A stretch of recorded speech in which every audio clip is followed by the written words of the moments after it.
বিরোধী অনেক নেতা নির্যাতিত হয়েছেন, কিন্তু শিক্ষার্থীরা যেটা করতে পেরেছে সেটা হচ্ছে চোখের সামনে যখন দেখেছে যে নিজের বন্ধুরা মরে যাচ্ছে তখন আর নিজের জীবনের মায়া তারা করে নাই।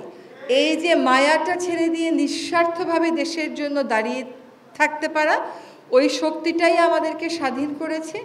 আর যেই দেশটা আমরা চাই সেই দেশটা গড়তে গেলেও ওই নিঃস্বার্থ আত্মত্যাগী জায়গা থেকেই দেশটা গড়তে হবে। হিসাব নিকাশ করে কিন্তু দেশ গড়ার আসলে আমাদের সুযোগ নাই। আপনাদেরকে সেজন্য আসলে কোনো অভিনন্দনই যথেষ্ট না তো আপনাদের জন্য, কিন্তু তারপরেও আবার অভিনন্দন জানাই। একটা কথা বলি, আজকে আমরা জেলে থাকা কারাবন্দীদের কথা বলছি তো। আচ্ছা বলেন তো, হাসিনার সময়ে পুরোটা দেশই তো একটা জেলখানা ছিল। আপনি কথা বলতে পারতেন না, আপনি চিন্তা করতে পারতেন না।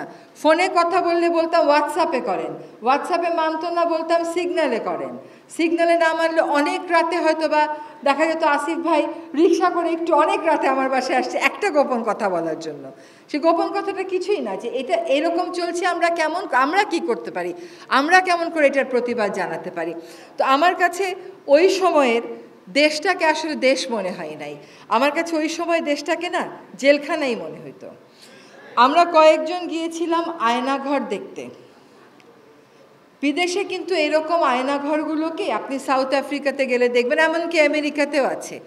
এই আয়নাঘরগুলোকে এক ধরনের জাদুঘর করে ফেলে, যাতে করে অত্যাচারী শাসকেরা কি করে অত্যাচার করত প্রজন্ম থেকে প্রজন্ম মানুষ এটা দেখতে পারে এবং তখন বুঝতে পারে যে অত্যাচারী শাসকদের আসলে কি পরিণতি হয়। তো এই আয়নাঘরগুলো তো আমাদের সেই নিষ্ঠুর ইতিহাসের একটা অংশ। আজকে যখন এখানে বসে আয়নাঘরে থাকা অনেকের বর্ণনা শুনেছি, আজকে যখন এইখানে বসে জেলে থাকা মানুষদের বর্ণনা শুনলাম, আমার কাছে কিন্তু আয়নাঘরের সাথে জেলে থাকা মানুষের কষ্ট কোনো অংশে কম মনে হলো না। ও কিন্তু প্রত্যেকটা জেলখানাকেই আসলে আয়নাঘর বানিয়েছিল, মানে হয়তো আয়নাঘরের জায়গা হচ্ছিল না, তাই জন্য জেলখানাগুলোকে সে আয়নাঘরের মতন করেই বানিয়েছে। আমরা এখানে আরেকটা গল্প বলি। একদিন মাঝরাতে ঘুম ভেঙেছে, দেখি নূর ভাই ফোন করতেছে। সে ফোন করছে, আমি ফোন ধরতে পাইনি, পরে সে একটা SMS দিল, আপা এইবার আমাকে এত মেরেছে আমার ব্লিডিং বন্ধ হচ্ছে না, আমার মনে হচ্ছে এবার আমাকে মেরে ফেলার জন্যই আসলে তুলে নিয়েছে। এটা কিন্তু জুলাই মাসের কথা না, তারও অনেক আগে। প্রথমে তো ওকে মারতই। ওর নামটা আমার ফোনে সবসময় ভিপি নূর নামে সেভ করা।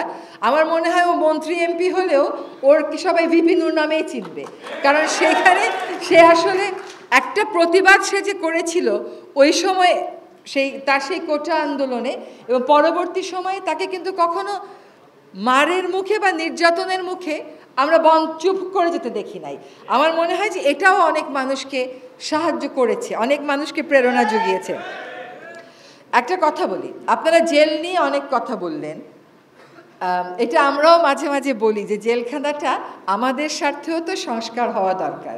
পুরোটা আর আমি ভেঙে বললাম না, কিন্তু দেখেন জেলখানায় কারা যায় বলেন, জেলখানায় কারা যাবে? জেলখানায় যাবে চোর, জেলখানায় যাবে অর্থ পাচারকারী, জেলখানায় যাবে খুনি, জেলখানায় যাবে অপরাধী।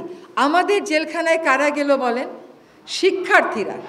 আমাদের জেলখানায় কারা গেল বলেন? বিরোধী দলের নেতারা। আমাদের জেলখানায় গেলেন একজন সাধারণ রিক্সা চালক। রাষ্ট্রযন্ত্রের কুটিলতার সাথে তার কোনো সম্পর্ক নাই, ক্ষমতার ভাগাভাগির সাথে তার কোনো সম্পর্ক নাই, সেরকম মানুষেরা জেলখানায় গেল। ক্ষমতা সেখানে এতই প্রিয় হয়ে উঠেছিল, এতই একটা ছাড়া যাবে নার মতন বিষয় হয়েছিল। এখন আমরা খুবই একটা বলতে পারেন আগ্নেয়গিরির মধ্যে এসে দায়িত্ব গ্রহণ করেছি। একটা সিস্টেমে বোতাম টিপলে সিস্টেম একভাবে কাজ করে, আমাদের তো কোনো বোতাম নাই, আমাদের তো কোনো মানে আমরা যে একটা কিছু সিস্টেমে কাজ করব, there is no system, it's something completely broken হইলেও চলতো, it's something totally demoralized। সেখান থেকে যখন আমাদের যাত্রা শুরু করতে হয় তখন আপনাদের প্রত্যাশার সাথে আমাদের গতিটা হয়তো কম হয়, কিন্তু এইটুকুন বিশ্বাস রাখবেন যে সদিচ্ছার আসলে কোনো ধরনের কোনো ঘাটতি নেই।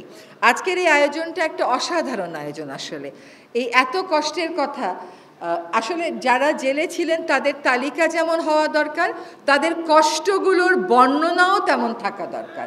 তো এই বর্ণনাগুলো আপনারা, আমি মনে করি, আমি জানি না, মুক্তিযোদ্ধা মন্ত্রণালয়কে হয়তো বলা যেতে পারে যে আপনারা প্রত্যেকে আপনাদের বর্ণনাগুলো লিখে ফেলেন, লিখে মুক্তিযোদ্ধা মন্ত্রণালয়কে যদি দিয়ে দেন, তারা হয়তো এটাকে, বা মুক্তিযোদ্ধা জাদুঘরেও যদি, আমাদের জুলাই জাদুঘরের যে উদ্বোধনটা হবে সেখানেও কিন্তু এটা আমরা লিপিবদ্ধ করে রাখতে পারি। আমাদের জেলে চোর ডাকাতেরা থাকে না, তারা থাকে বাইরে।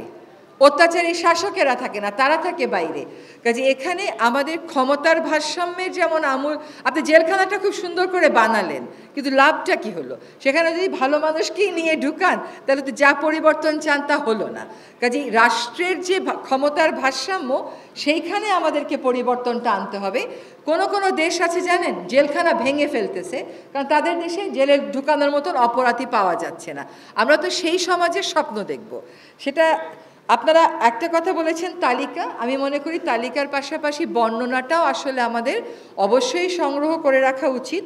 আরেকটা হচ্ছে পুলিশ সংস্কার এবং কারা সংস্কার, এই কাজগুলো নিয়ে, এই কথাগুলো নিয়ে আমাদের